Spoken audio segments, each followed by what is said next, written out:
streets of Brooklyn, where stories grow wild, to the glow of the stage where the dream meets the child. A quiet flame, a hidden spark, drawn to the words that lit up the dark.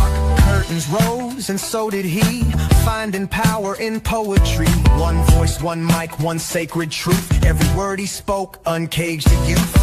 He saw the world try to silence the bold, but his soul was wired to break the mold. Now he walks in purpose, pure and true. He was born to speak. All right, welcome to Born to Speak to You TV. I'm your host, Calvin Gibbs. Today's episode is titled The Black Mamba Mindset. What does it take to completely transform your life? Is it determination? Is it discipline? Maybe it's faith. Or is it the decision that your current circumstances will not define your future? Well, today's guest believes that every setback is actually a setup for something greater. He's a transformational speaker, a leadership coach, podcast host, author, and a man whose own incredible journey from adversity to purpose through an extraordinary physical transformation known as the Black Mamba journey is inspiring people all around the world to go and rise beyond their limitations. So stay with us, because this episode just might change the way you think about your own story. Welcome to Born to Speak to You TV. We'll be right back in 60 seconds. Welcome to Born to Speak to You TV, where we're speaking life into the moments that matter. This isn't just a show. It's a movement. It's a space where stories are honored, voices are lifted, and truth has a mic. Each episode, we dive into powerful conversations on identity, on equity, growth, healing, leadership, and the courage that it takes to speak up in a world that often wants us to keep quiet. Whether it's through personal testimony, community impact, or artistic expression, Born to Speak to You is where voices rise and change begin. Our mission is simple: to empower people to use their voice, own their truth, and build bridges of communication and understanding. So, sit back or lean in, because you're about to witness what happens when passion meets purpose. This is Born to Speak to You TV. Let's speak life.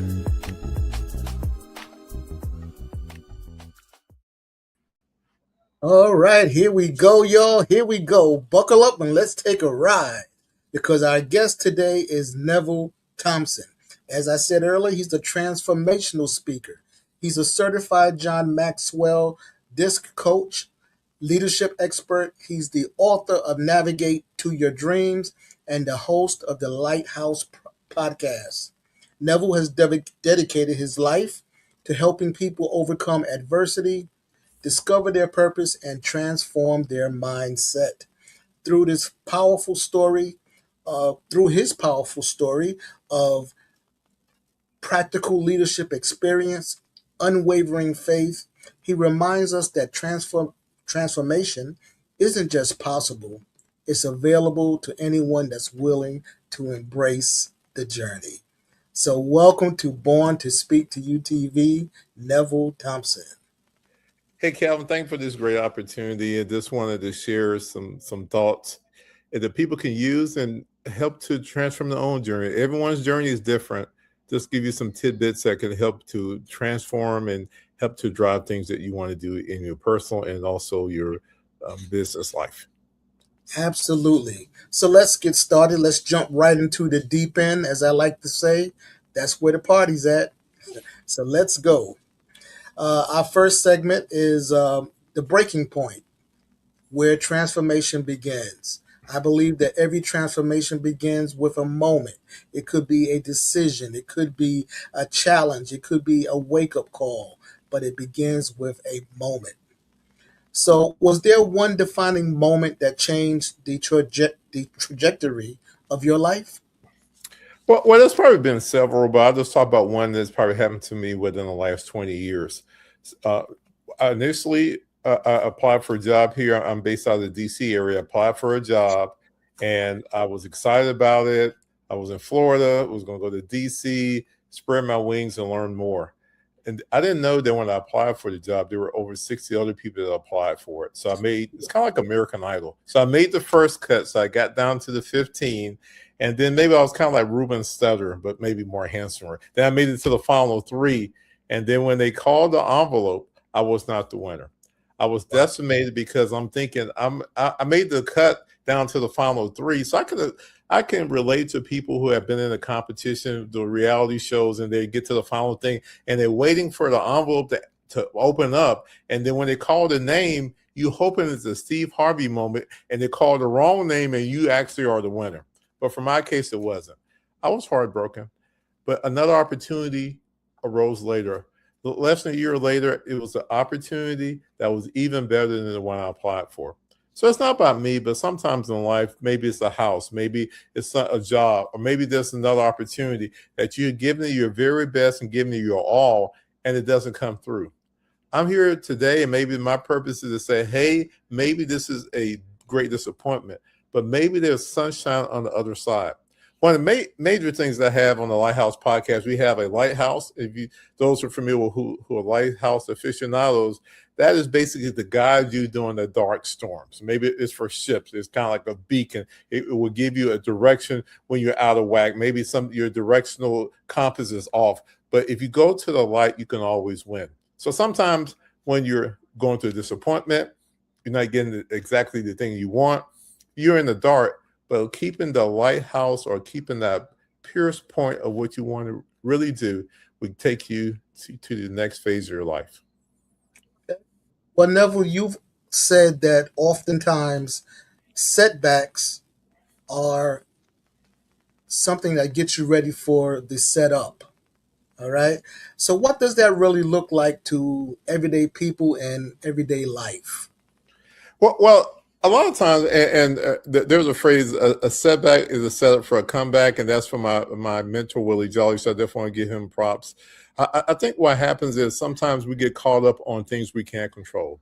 So maybe you get caught up in maybe the news cycle or reality TV or something that you really have a little to no control over. So really, what I'm just saying is really focusing on the things that you can control, and those can transform your life. I mean, we can't control unfortunately, the gas price. I wish we could, or you can't control inflation. But there's some things within your dramatic or immediate control that can make a dramatic impact in your life. So really focusing on those things. And one of the things that Willie taught me, and it's been very mindful for me for the last couple of years, is I used to be I am still a news hound. I used to get up, cut the news on, try to embrace and try to act like I'm smart. But then things change, and this is not political. Whoever's in the party, you might not like them. Things are going this way or that way. But what I did, I changed my mindset a few years ago. Instead of listening directly into the news, I would listen to something that was faith-based, motivational, something to clear my mind. And so when I listened to those things and kind of built the foundation, then I would maybe at the far end, maybe add 3 or 4 minutes of news, and that made a big difference for my transformation. So really, I think you need to surround yourself amongst positive inspiration, positive things that kind of get you there and help to transform your life, and really more of a mindset than anything. For sure, for sure. And I found out in my own personal life that whenever I come up against any kind of adversary, there's an opportunity there for me to grow. There's a lesson there for me to learn from. My last job in corporate America was at a logistics company, and I was working in customer service of all places, and had a manager there that did not like Calvin, which I found to be shocking because everybody loves Calvin, right? Yeah, like everybody likes Chris. Really. But she did not like me from day one. They brought her in to handle the customer service area. She had no experience in in logistics at all, didn't know the business. And she not only had it out for me, but several other people as well.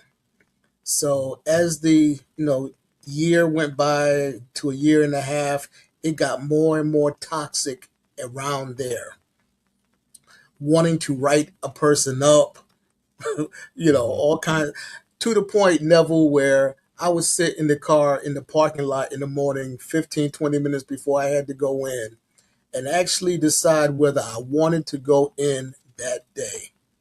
Did we have enough bail money to get me out if something should go, upside down in there? And all that to say, she was eventually removed from that position. And I asked myself, why was I there? What was the lesson I had to learn? And as it turned out, I didn't realize this till like years later. My team lead at that time could have spoken up, could have helped me, did not, because he was feared for his job as well. I get it. But he became I ran into him. He's now a born again Christian. I should say a new Christian. And, we went out, we talked about it and everything. And he's told me that watching me there and the way that I navigated through that environment gave him the instinct to go look and see who Jesus was. And I said, well, that's the reason I had to go through that adversity. There was a lesson there, not for me, but for somebody else. So sometimes it's amazing. I mean, I just want to jump in because sometimes people are looking to see how you react to a situation, and just to see what kind of life lessons they can get. And say if you had got belligerent, you flip tables over, and then they were like, "Wow, she was exactly right." So you would have fed into the narrative that she was putting out there potentially, and really, and I'm thinking about it. If maybe that had gone great, and even if you have survived that opportunity, you might not even be on this podcast now, because sometimes pressure maybe direct you to other areas like, what do I really have passion to do? So sometimes these pressure points can be aim points for you to live your dream, because maybe the calling could be like, you shouldn't be here right now. I'm not saying, now don't go get crazy and sue Calvin, y'all quit y'all jobs tomorrow, because like he don't have enough insurance on that. But maybe there's an opportunity where you can sit and you can reflect and you can think about things, and then you can maybe do some transformation or some thoughts, maybe do a part-time something to get you to where you want to be. Yeah. And what I've learned is sometimes the adversity you're going through is not necessarily your lesson to learn, but to benefit someone else. So, exactly. Yep. So let's take a break right here, Neville. We'll be right back. This is Born to Speak to You TV.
And we are back. This is Born to Speak to You TV.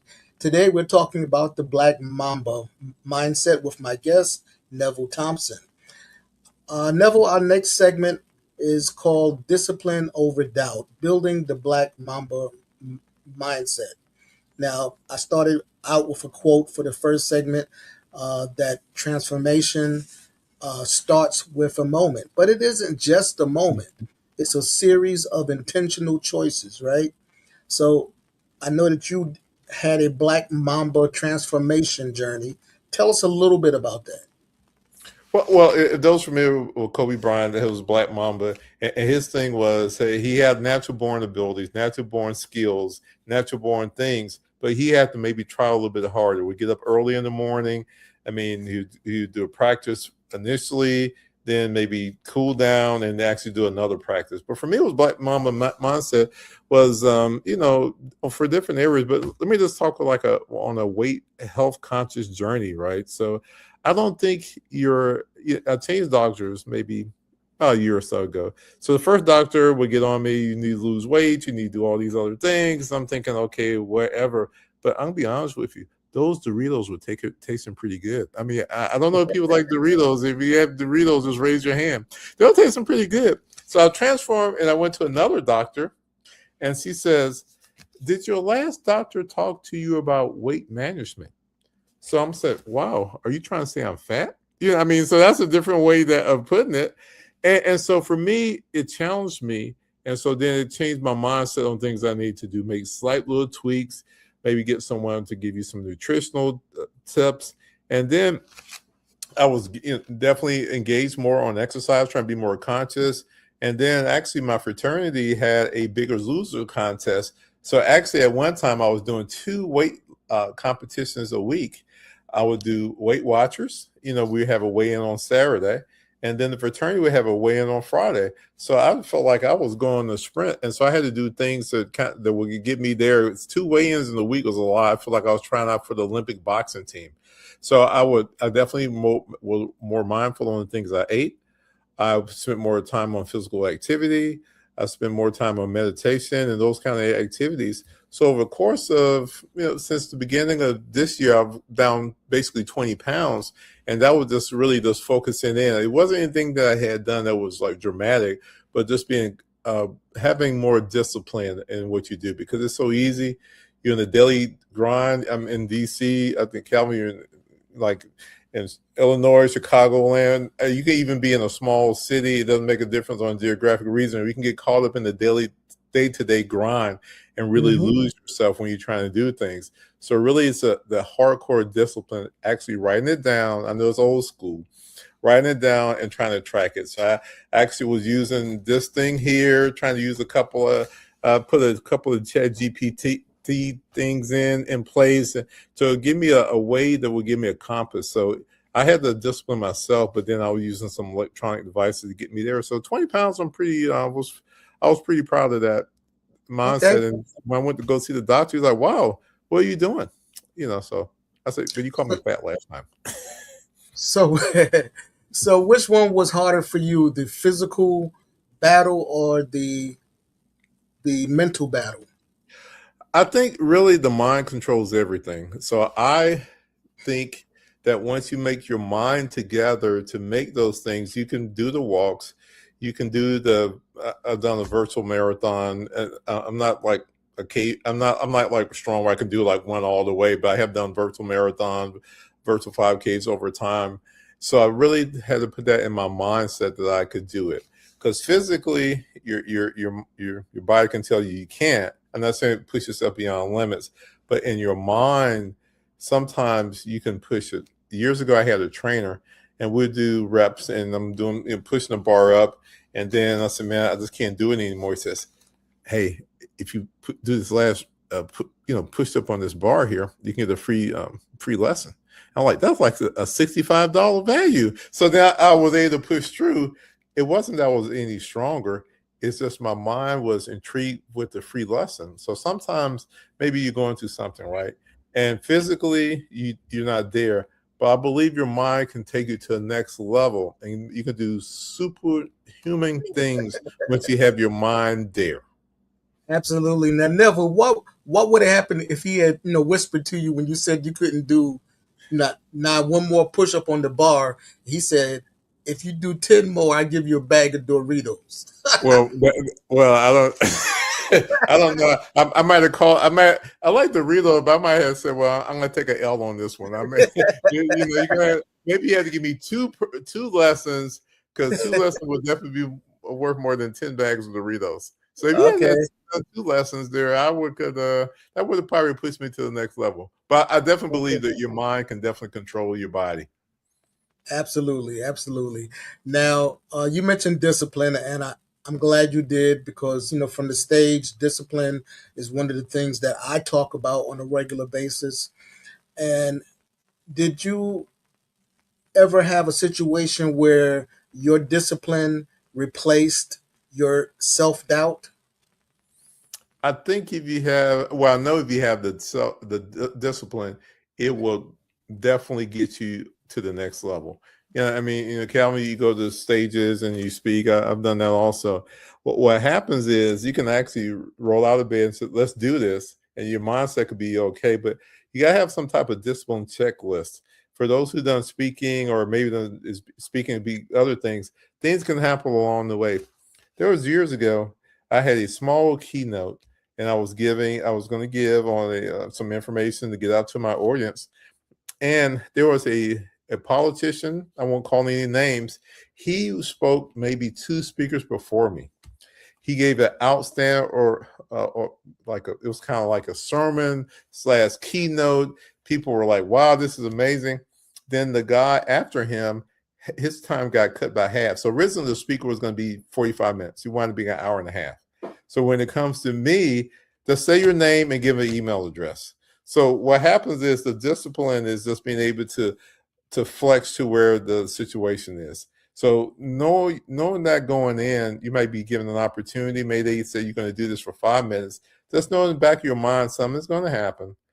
It's going to exceed the time, and you might have to take that real time and take your presentation or take whatever you were supposed to do and compress it maybe half or a quarter. So having the discipline to say up front, what will happen if this goes over time? How can I still give my message? And really, I think your message, you're like the spokesperson for your message. The message obviously is important because you wouldn't be giving it, but really you're like the parent for that message. So as a parent, how do you protect the integrity of the message if the time goes? So I think discipline, having a checklist, going through what happens if this happens, what happens if this doesn't work, or even as a speaker, you might go to if you have the keynote, I'll go to keynotes the night before, go through the AV equipment, talk to people, just for having the discipline, because it's better to do that than maybe get there and be surprised the morning of. Absolutely. I also believe in doing that type of preparation as well. Always have an exit strategy. Sometimes, from my life on the stage, in the theater, I know that sometimes things happen. Murphy's Law, the mics might go out, so you should be able to project your voice to the last person up in the balcony. If they can hear you, everybody in between can hear you as well, or the lights may go out. I had a situation one time where the lights went out, and we had sort of prepared for that type of thing happening. We had a box of candles, believe it or not. One of the stagehands had a box of candles, and after we realized it was a local blackout that was happening, we lit the candles along the edge of the stage and continued on. We had theater in the candlelight, I should say, and that was all because of the discipline that we had, the preparation we did, and everything worked, and the audience loved it. Oh, they nice. This is staged. What's going on here? they absolutely loved it. So, uh, back to discipline. There's a large amount of resilience that's built into that. What do you think people misunderstand most about resilience? Resilience is really, circling back on our comments, whereas the physical or mental is really a mindset that says no matter what, you're going to be able to push through. Maybe it's not going to start out exactly how you want it. Maybe it's going to start kind of choppy, but then you can do it. This takes me back to a while ago when I was in eighth grade. My best friend was running for class treasurer. This guy had the highest GPA. He could run. He could make numbers sing. He was outstanding. And so they asked him to do like a campaign for treasurer. And so he goes there, and then he picks up the microphone, and then this weird noise comes out of my mouth. Wow! And then I looked at him. I'm in the audience, and he looks at me, and he says, "That's it. I'm done." And he walks off the stage. He didn't win the election, right? Because he, I mean, as eighth grader, you probably won't have this, but we can learn from his lesson. Didn't have the resilience to, hey, maybe that first word didn't come out exactly right, but maybe I need to reposition myself.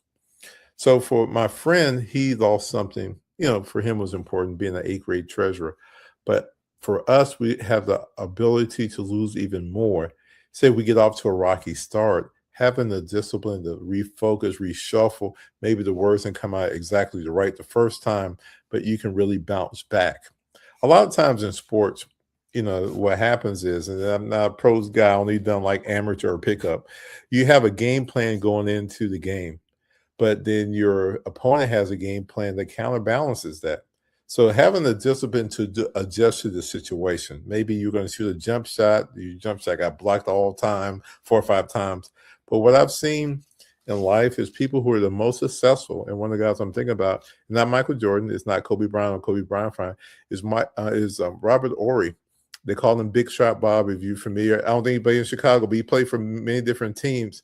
But when the pressure was on the line, he was the guy that would give the ball to for the last shot. When the last 5 to 10 seconds of the game, he would shoot the ball, it would go in, and I think he has more championships than Michael Jordan.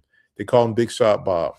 But in the course of the game, there was probably times that he didn't hit anything. And then when they tapped his shoulder and said, this is the game is on the line, he elevated his game to win. So sometimes in life, maybe you took 100 shots. They didn't work. But when they tap you on the shoulder, you don't know when this moment is going to happen. You can elevate just for that time, and then you can make it happen. And I saw one of the interviews that Robert Horry gave years ago, and they said, well, his opponent, they said, well, I'm kind of surprised that you took that shot. And he says, you better ask somebody. This is what I do for a living. I only come in at the time to take the big shot. They said, and some of his teammates were kind of saying, he was kind of, he had energy, but he was kind of lackadaisical maybe during the game. But when the pressure was on, that's when he decided to come through.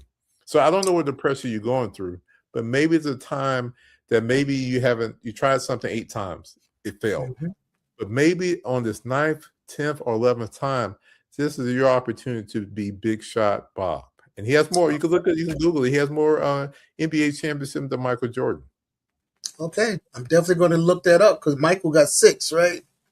Michael has 6. I think Robert Horry may have 7. I know you got a few with the Lakers. He's been with the Rockets. I think also been with the Spurs. He's been with several different teams, and he's just there to take that one big shot. And he was not afraid to take the shot when you give an opportunity. So he just took a shot in the basketball game, but we have the shot of a life, which is even a bigger game that we can take it. Forget about what happened in the past. Press forward to say what's going to happen right now in this very moment. And it reminds me of this, I think, and I forget the automobile maker. It might have been Kia or I forget, but it's an SUV. And then basically what they're doing, they're driving. And they said sometimes in life, we're spending so much time looking in the rearview mirror that we need to look in front to keep ourselves focused on where we're going. Not where we've been, but where we're going. So we have that same mindset of keeping ourselves focused on the future. Maybe the things we did in the past didn't go great.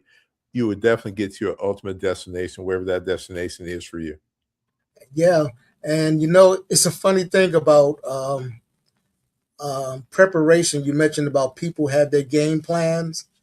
And I remember former heavyweight champ Mike Tyson, also from Brooklyn, once said, yeah, everybody has a game plan until they get punched in the mouth. And that is so true. So one of my 5 disciplines of my life is that if I know I'm going to be in a fight, if I know I'm going to have to go up against adversity, I am not going to be the first one to get hit. Mm-hmm. There's no wrong. There's nothing wrong with going on the offensive, so that you can get into a better defense, later on. But if Mm-hmm. you hit first, you can knock them off their game. So Neville, we're going to take a little break right here. We'll be right back in 60 seconds. We have a message from our sponsor. This is Born to Speak to You TV.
And we are back. This is Born to Speak to You TV. We're talking about the Black Mamba Mindset with my guest, Neville Thompson. And our next segment, Neville, is called Living the Legacy, Turning Purpose into Impact. I believe that once you transform your life, then the next step is to help somebody else transform theirs. And that's what I do on a regular basis. I know that's what you do on a regular basis. So I want to start by asking a question about your book, Navigate to Your Dreams. Why was it important for you to write that book? Well, it's funny. So I've been a member of the National Speakers Association for years. We went to a meeting one time, and then they had things that what could you do to help transform your like speaking career? And so one of the people, and typically I would just write notes, but it's one of the few times I would ask questions. And he says, "You need to write a book." And so I'm thinking on the way from from back from the meeting to my house, what could I write that would be authentically me? It wasn't like a shell of me, it was my real authentic self. And that's when I came up with Navigate to Your Dreams on the way back from a National Speakers Association meeting. So we talked about family, faith, friends, fortitude, and fuel. And those are things that I've used in my life. You have friends, your faith, you have fortitude, you have things that drive and propel you. And so that was the main driver for me to write the book, because on the cover of the book, and it's on Amazon, it basically has a lighthouse and a ship is going through rocky seas. So that is a symbol of what people may be going through in their lives. Maybe there's their job, they didn't get the job they wanted, they didn't get the house they wanted, they didn't get something that they wanted. But then if you focus it on what you're seeing right there in front of you and not what's ahead of you in that light and wherever that goal is, you can lose your focus. So I'm saying that kind of resonated with me. And then in the book, we talk about life lessons, because a lot of times people read books. Well, now I guess people don't read that much anyhow. They listen to audiobooks. But I think there's in any book you read, especially if it's motivational, it needs to be, how can you take your life and or how the person can take that book and implement it right away. So in the book, there's like quick takeaways on things on faith or things on fortitude, surrounding yourself with friends. So that was a driver for me, So it's kind of like you always hear these people say, "What would a older version of me tell a young version of me?" So I think that the book was basically is in my thoughts, and I may be biased because I wrote the book, is evergreen techniques to kind of, no matter what situation you're going through, is these 5 pillars can definitely get you to exactly where you want to go. Absolutely. And I often talk about navigation of dreams to get to the goal, get the goals done, but it's never a linear line. Hmm. You know, through the storms you talked about of life, you might get blown off course. The wind's going to blow you to an uncharted island you didn't even know was there. You have to uh, recalculate how you're going to get there, and that's fine. That's fine. The main thing is that you keep going, right? Well, I'm glad you mentioned that because I was thinking because a lot of times we can have a checklist. You can say I'm going to do the 1, 2, 3, 4, or 5 things to get there, but that's important. I think that can get you in the arena. But I think sometimes you have to go off script because maybe there's an inward voice or inward instinct that tells you what you really need to do to get there, right? So you're maybe from point A to point B to point C to get there, but maybe that's not the answer to your point. Maybe you need to go from point A to point D, and maybe you're thinking in your mind this is how it's going to be, but maybe there's an opportunity that you don't know about. Years ago, Hmm. I mentioned earlier in the segment, I interviewed for a job, didn't get it. Then I got another job that I actually loved. And then as a result of that job, I was able to make a contact there and make other contacts from there. And if you ask me how I would have maybe done a trajectory of my career would have been point A to point B to point C, but these were kind of like roller coaster rides, like I will go here, then an opportunity to go here, but then stepping out on faith and maybe taking an opportunity that you may not feel comfortable with. But if that inward voice says this is for you, I sincerely believe it may be for you because how you may get there may get you there, but maybe there's some unforeseen or maybe some unexpected results or a friend, a contact, some information that you don't have right now that you won't get if you continue on your right trajectory that you have from point A to point B. That maybe if you go off the beaten path, you may get exactly the information you need and you get to the same endpoint, but maybe not exactly how you planned it. Okay. So, Neville, what conversations do you believe that our world desperately needs right now? Well, I just reflect on what Willie Jolly, my mentor, told me years ago. He says, number one, Neville, when you get up in the morning, I mean, news is fine, radio is fine, but open your mind to either some that's inspirational or motivational. So it's a lot going on, no matter what the party affiliations, who you support or whatnot. If you support the person, you like it. If you don't support it, you don't like it, whatever. But there are some things, irregardless of who's ever in any political office, is that you need to work on yourself. A lot of times I think that we put a lot of our focus on external things that we can't control. I think we need to focus on things we can control. So for you, maybe you can't control what's the stock market, or you might not be able to control if your football team or basketball team wins. But what things you control is your mindset each and every day. So you can either do some reading, like the old-fashioned way, listen to an audible book.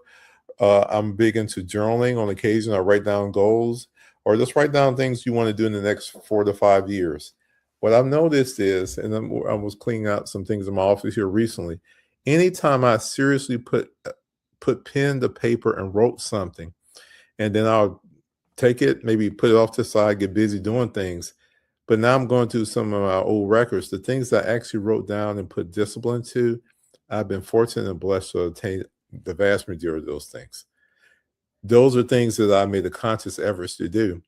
But in the world right now, looking back on your question, there's so many things that you can get distracted, either through the news, through the reality TV, or what's happening on some tabloid. All those things are okay, but I think and a lot of, I mean, and I'm probably as guilty as most of the people on strolling, except if you're going to stroll and watch this TV show. Now, that's something you need to definitely watch on this podcast Absolutely. or Lighthouse podcast. Do But that. Do that. yeah. Yes. Now you can stay on there and get some great inspiration you can use.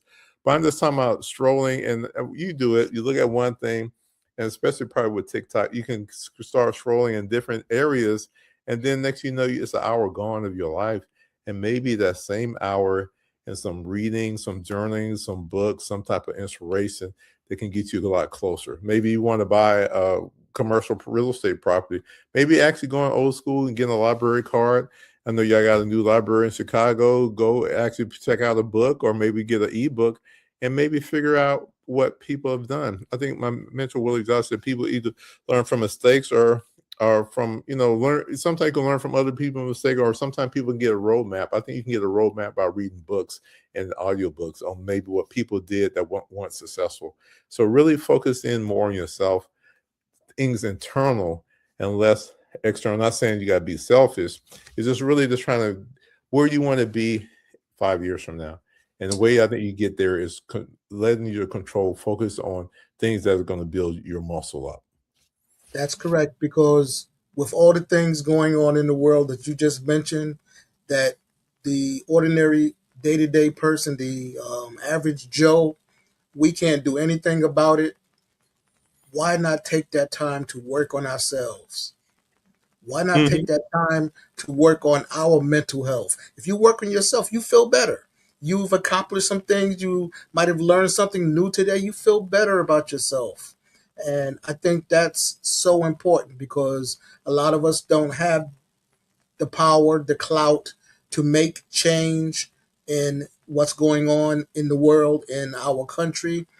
But we can take that time to continuously learn something, to get better at something. I think it was James Brown who said, he don't get ready, he stay ready. I like that. Yeah, I think it was him, because when a time is going to come when you're going to need to be ready. And if you don't take that time now, you got to waste time at that point to get ready. So stay ready, learn something, do something. I definitely agree with that, Neville. Thank you for that. Well, actually, two more build offs from that. So one of the things, as far as getting ready, a lot of times I mentor people, and then you say, hey, you're trying to get another job, you're trying to get this, so you have a resume. I don't get around to it, right? And then they say you get around to it, then a year later is, so you mentioned before you may have some hard issues at a job, and maybe a person's having hard issues now, and then they're going to get their resume ready at some point in the future. But if you have it ready here and there, then you can at least get an opportunity. You can break Robert, or you can miss 100 shots, but at least you hit the one that you really have. So I definitely think you need to be ready. And then two, I just know on a personal thing, regardless of politics, regardless of the economy, one of the big things that really was most transformative for me was meditation. I didn't think this would be something that I would be into. This and kind of like hokey pokey anything. I just didn't feel like it was being into that. But what I noticed is I had both parents. They were going through extreme medical issues. I didn't have any control of what they how the medical things were going, like as far as the actual body, but I could focus in and try to work with their care providers and give them the best options for them. And so what I noticed is I had a stint when both of my folks were sick. I had over 500 days of meditation that I did. And basically for me, it was like a shower for your mind. So you're going through a hard work day, you're going through a hard maybe times in ICU or life support. Really what that did was, for 10 minutes, shutting things down to cleanse your mind and maybe the toxins that are out there. So if there's plenty of apps, you probably can go online to get some. You can, I'm a lifetime member of Calm. I'm not getting any plugs from Calm, but just what it would do is give me 10 minutes where I can really focus my mind away from the day-to-day grind. And that really charged me. When I was really disciplined, and I'm okay now, but when that 500 days of straight meditation every day for 10 minutes was definitely transformative for me.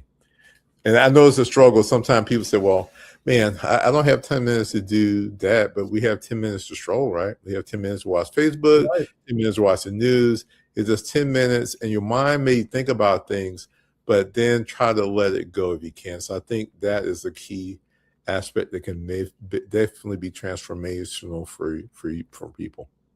Okay. Well, Neville, I have this last question for you. We're up against the clock, but what legacy do you hope your words leave behind? The legacy I hope is really just having being resilient, being able to push through. I don't claim to be the smartest guy in the room. I'm like, I think it's Avis, try harder.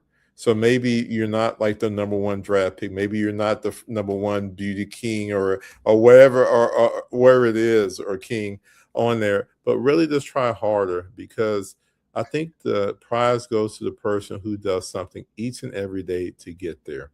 A lot of times people have talent and they have outstanding talent, but talent is not enough.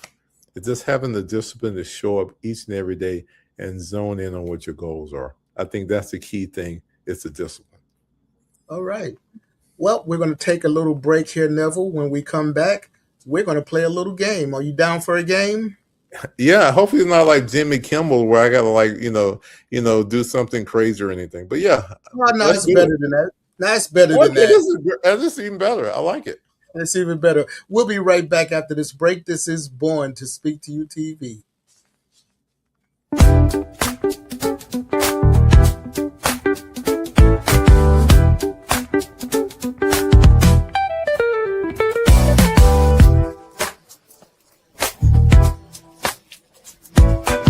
This is Calvin Gibbs, and this is the segment we like to call Born to Rise. I'd rather have an enemy who admits they hate me instead of a friend who secretly puts me down. Yes, I would rather have somebody that says, Calvin, I do not like you, because I know where that person's coming from. They're being honest. They're being truthful. I know which category to put them in. But when you have a friend who secretly puts you down behind your back, say they got your back when they're talking to you, facing you, and then secretly behind your back, they're talking about you, they're laughing at you, they're hoping you don't be successful. Now, give me the enemy. Give me the enemy any day that admits that they hate my guts instead of a friend or what I perceive to be a friend who secretly puts me down. That's your tip for today. This is Born to Rise, and I'm Calvin Gibbs. This is Born to Speak to You TV. From the streets of Brooklyn, where stories grow wild, to the glow of the stage where the dream meets the child. A quiet flame, a hidden spark, drawn to the words that lit up the dark. We're back with my guest, Neville Thompson, and this is 30 Seconds to Speak Life. Neville, this is one of my favorite moments on Born to Speak to You TV. For the next, first of all, we're going to switch things up a little bit different today. For the next 30 seconds, I want you to speak life into someone who's watching today. Maybe they're discouraged. Maybe they're afraid. Maybe they're thinking that it's too late.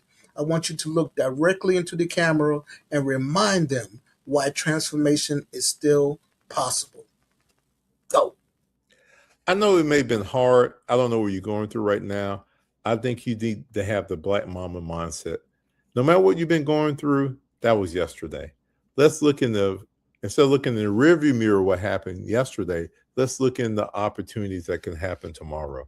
So surround yourself amongst friends, family, and help to build your muscle, because I know that you are here for a destiny. You only have one life to give, one life that you can make your dreams happen. Maybe it didn't happen yesterday, but I know it can definitely happen tomorrow because you're born to win. All right. Thank you very much for that, Neville. Audience, I hope you was listening. That was 30 seconds of life right there. Neville, complete the sentence. I want you to complete these as quickly as they come to you. I am strongest when I'm focused. success means Giving. the greatest leader is someone who Gives of themselves. I hope people remember me for Giving and investing time in them. Okay, very good, very good. All right, you hanging in there very well, sir. finish this sentence. My greatest setback became my greatest blessing because. It changed my life and got me focused in a different direction that I would ever have dreamed of. I discovered my strength when. I went through adversity. I mean, losing people, losing a job, losing opportunity. You find how strong you are when you go into a crisis. The one habit that changed my life forever was. Daily reading, motivation, focus every day, putting some minutes into that. And also, I mentioned earlier on meditation every day. Okay. Next, we're going to have reflective one-word answers. I'm going to give you a word or a phrase. Respond with the first word, one word that comes to mind. Ready? Yes.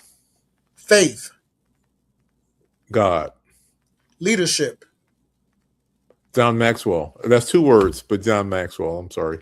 Discipline. Grit.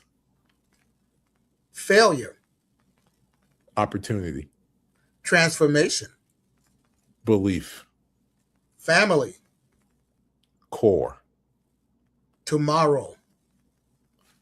Great opportunity. Okay, that's 2 words. All right. Opportunity. Sorry. I'm not falling. I'm about to get buzzed out. Opportunity. Sorry. Okay, we're going to let you slide on that one. Okay, this is the last game we're going to play. This is called This or That. This or That.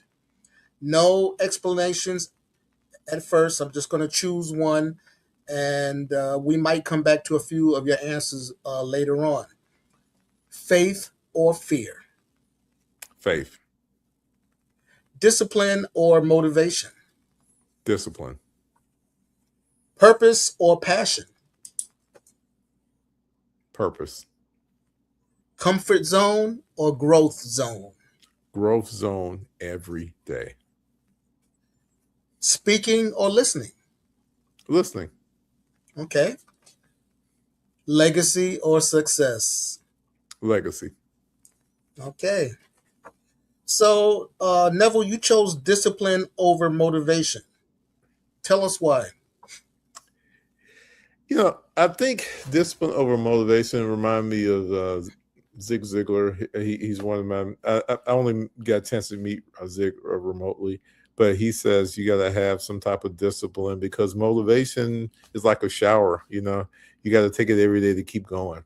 So if you have a discipline to get to your goal, I think it's going to get you there no matter what the good times or bad times. Motivation kind of goes for those with faith. You may go to church or you go to synagogue or wherever your faith is, and then you get a great message that's on Sunday or wherever your Sabbath is. But then other days come, and then you might miss things. Okay, so and every day.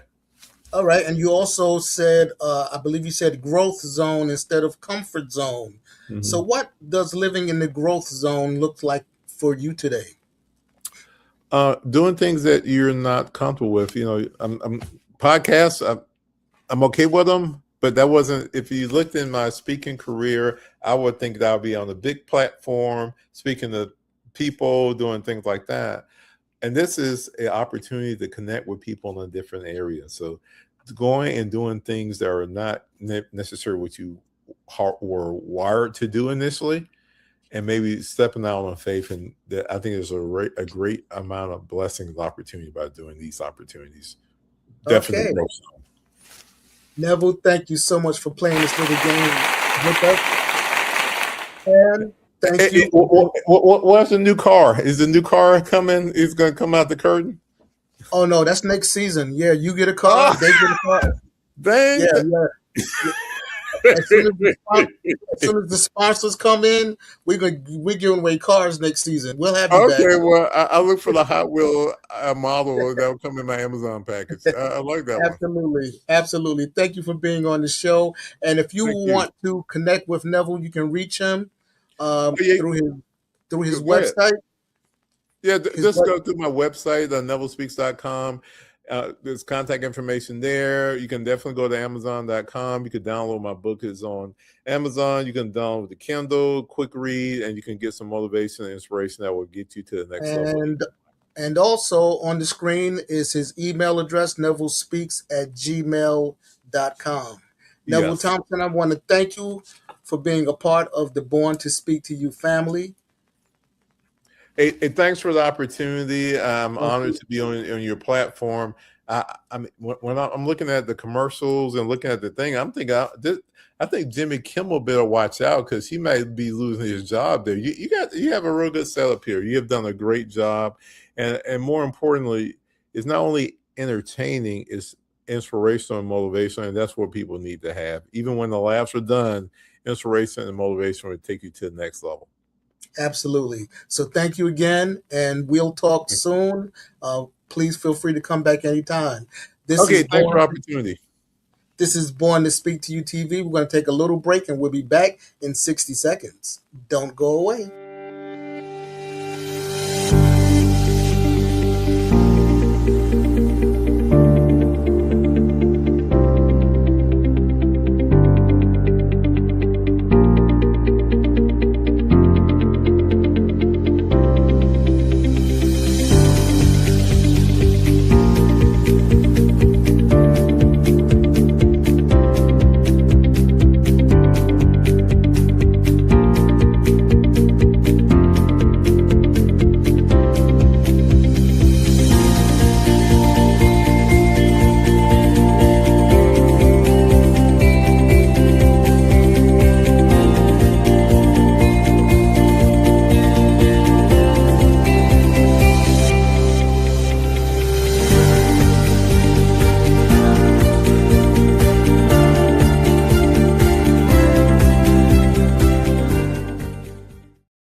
What an inspiring conversation. Today, Neville Thompson reminded us that transformation doesn't begin when everything is perfect. It begins the moment that we decide not to give up. So we want to thank Neville for sharing your heart, your journey, your story, and your wisdom with us. We also want to extend our sincere appreciation to our partners at DFN Broadcast Studio for providing this outstanding platform where we can have life-changing conversations to reach audiences all around the world. If you want to follow up with this episode or any future or past episodes of Born to Speak to You TV, please scan the QR code on your screen. And to our viewers, just remember this: your past does not determine your future. Your story is still being written, and the next chapter can be your greatest one yet. Well, that's about all, y'all, for this segment of Born to Speak to You TV. I'm your man, Calvin Gibbs, and it's always imparting that we take 2 steps to the rear and get on out of here until the next episode. Exit stage left.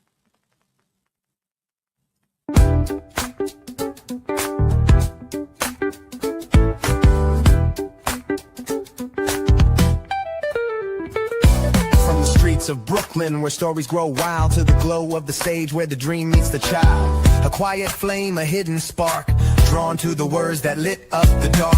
Curtains rose and so did he, finding power in poetry. One voice, one mic, one sacred truth. Every word he spoke uncaged the youth. He saw the world try to silence the bold, but his soul was wired to break the mold. Now he walks in purpose, pure and true. He was born to speak to you. He's got that rhythm in his truth, that fire in his flow, speaking life into the moment, watch it grow. Every phrase, every beat, a breakthrough cue.